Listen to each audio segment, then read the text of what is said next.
दोस्तों, आज मैं रामायण की कथा सुनाने जा रही हूँ, तो आप लोग प्रेम पूर्वक सुनिएगा। कथा स्टार्ट करते हैं अब। महर्षि विश्वामित्र के साथ राम लक्ष्मण को देखकर आश्रम वासियों ने उनका स्वागत किया। जबकि तैयारियां की जाने लगी, यज्ञ रक्षक राम जो आ गए थे। निश्चित मुहूर्त में महर्षि विश्वामित्र अन्य ऋषि मुनियों के साथ यज्ञ करने बैठ गए। दोनों भाई अपने अपने धनुष बाण संभाले, कमर पर तलवार बांधे यज्ञ की रक्षा के लिए तैयार हो गए। 5 दिनों तक यज्ञ बिना किसी बाधा के चलता रहा। छठे दिन आकाश में भयानक आवाज से गूंजने लगा। राम लक्ष्मण धनुष लिए तैयार थे। मारीच और सुबाहु अन्य राक्षसों के साथ यज्ञ में बाधा उत्पन्न करने पहुंच गए।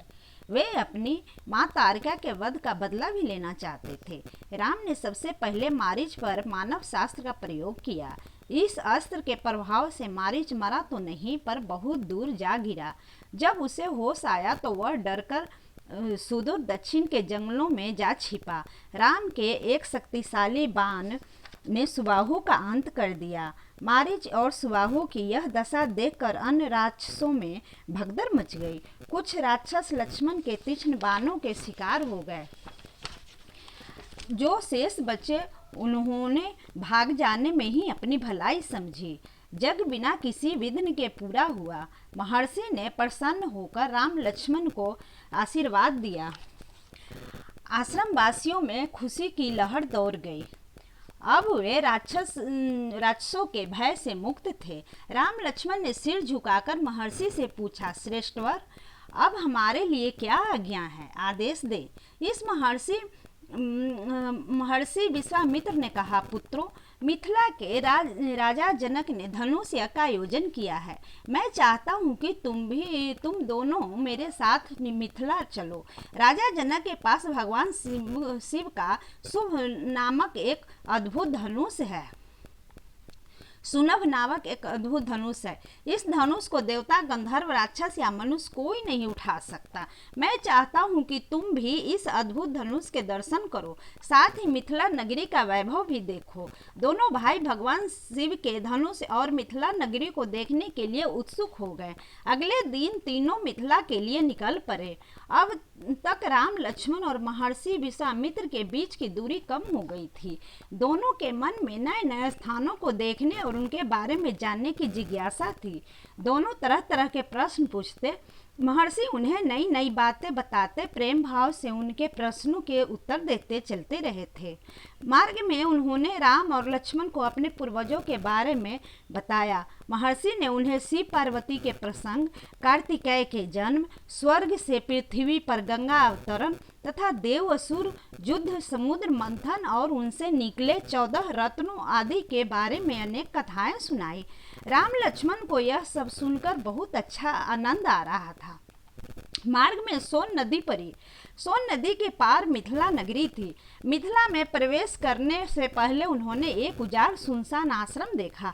राम ने विश्वामित्र से आश्रम के बारे में पूछा। तब महर्षि ने उन्हें गौतम ऋषि और उनकी पत्नी अहिल्या की कथा सुनाई। अहिल्या अपने पति के श्राप से एक शिला बन गई थी। उत्सुकतावश राम उस शिला के पास गए। राम के स्पर्श से अहिल्या श्राप मुक्त हो गई।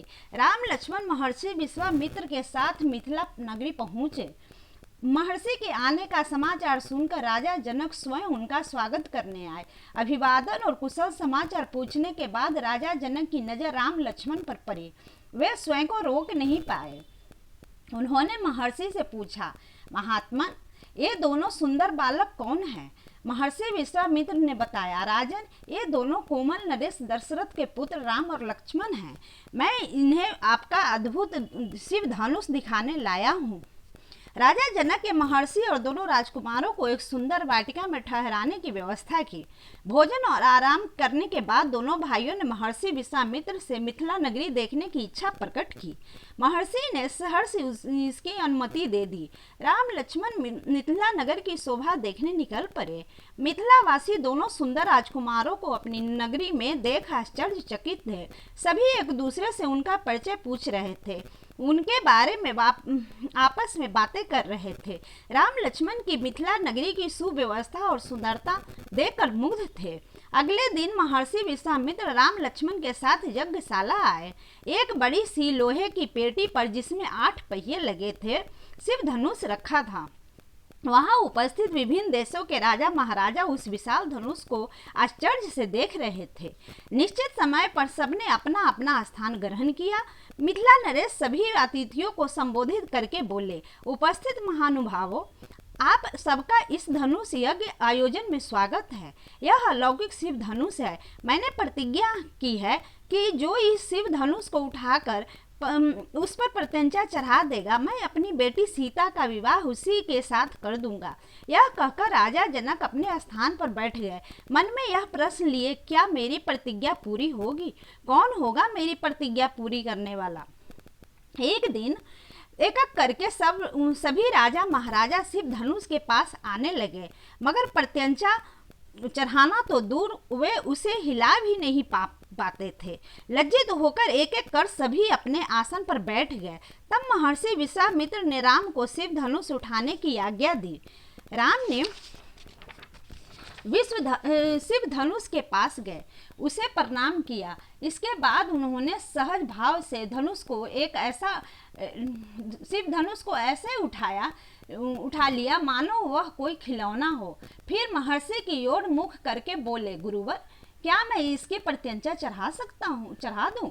विश्वामित्र ने आज्ञा दी, अवश्य पुत्र।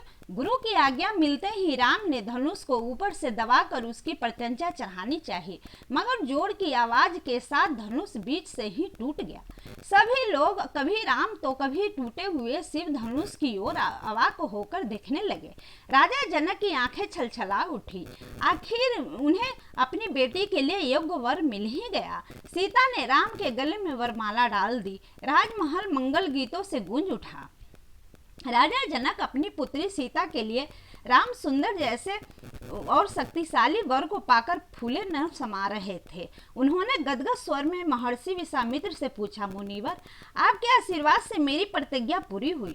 मुझे सीता के लिए योग्य वर मिल गया। यदि आपकी आज्ञा हो तो महाराज दशरथ को विवाह का शुभ संदेश भेजवा दिया जाए। विश्वामित्र ने मुस्कुराकर कहा, अवश्य, शुभस्य शीघ्र। महर्षि की अनुमति मिलते ही राजा दशरथ के पास बारात लेकर आने का निमंत्रण भेज दिया गया। व्यवहार कुशल दूतों ने राजा दशरथ को मिथिला नगरी की सारा समाचार और राजा जनक का संदेश सुनाया। राम द्वारा शिव धनुष तोड़े जाने की बात सुनकर दशरथ की प्रसन्नता की सीमा न रही। माताएं भी अपने पुत्रों का कुशल क्षेम जानकर बहुत प्रसन्न हुई। कुछ ही देर में राम के विवाह का समाचार पूरी अयोध्या में फैल गया। घर घर में बधाई गीतों की गूंज उठने लगी। बारात के चलने की तैयारियां की जाने लगी। राजा दशरथ अपने सगे संबंधियों, मित्रों और प्रजा के गणमान्य लोगों को साथ लेकर मिथिला की ओर चल दिए। हाथी, घोड़ों, रथ, पालकी, बाजे गाजे से सजी धजी बारात 5वें दिन मिथिला पहुंची। राजा जनक ने बारात का भव्य स्वागत किया। मिथिला नगरी की शोभा देखते ही बनती थी। पूरी नगरी को तरह तरह के फूलों के पातकाओं से सजाया गया था। मुख्य द्वार पर फूलों के तोरण बनाए गए थे। बारातियों को सुंदर महलों में ठहराया गया। महर्षि विश्वामित्र राम लक्ष्मण को साथ लेकर राजा दशरथ से मिले। राम लक्ष्मण ने अपने पिता के चरण छुए। राजा दशरथ ने उन्हें हृदय से लगाकर ढेरों आशीर्वाद दिए। फिर उन्होंने महर्षि विश्वामित्र को प्रणाम किया और बोले, मुनिवर, आपकी कृपा से ही मुझे यह सुदिन देखने को मिला। विवाह की तैयारियां की जोरों पर थी। राजा जनक दशरथ के पास आए, हाथ जोड़कर बोले, राजन, सीता के लिए राम जैसा सुयोग्य वर पाकर मैं धन्य हो गया। मेरी इच्छा है कि मेरी छोटी पुत्री उर्मिला का विवाह लक्ष्मण से हो जाए। मेरे छोटे भाई कुशध्वज की भी 2 पुत्रियां हैं, मांडवी और श्रुति की। यदि मांडवी का विवाह भरत से और श्रुति कीर्ति का विवाह शत्रुघ्न से हो जाए तो मैं कृतार्थ हो जाऊंगा। राजा दशरथ ने सहर्ष उनका यह प्रस्ताव मान लिया। पूरे रीति रिवाजों के साथ चारों भाइयों का विवाह संपन्न हुआ। कुछ दिन मिथिला में बिताकर राजा दशरथ अपने पुत्रों और पुत्रवधुओं को लेकर अयोध्या लौटे। तीनों रानियां ने बड़े प्रेम से अपनी पुत्र वधुओं की आरती उतारी। बधाइयां, मंगल गीतों और शंख ध्वनि से अयोध्या की गलियां गूंजने लगी। राजा दशरथ ने दिल खोलकर सबको यथोचित दान दिया। अपने चारों पुत्रों के लिए सुंदर, सुशील और संस्कारी वधुएं पाकर वे अति प्रसन्न थे।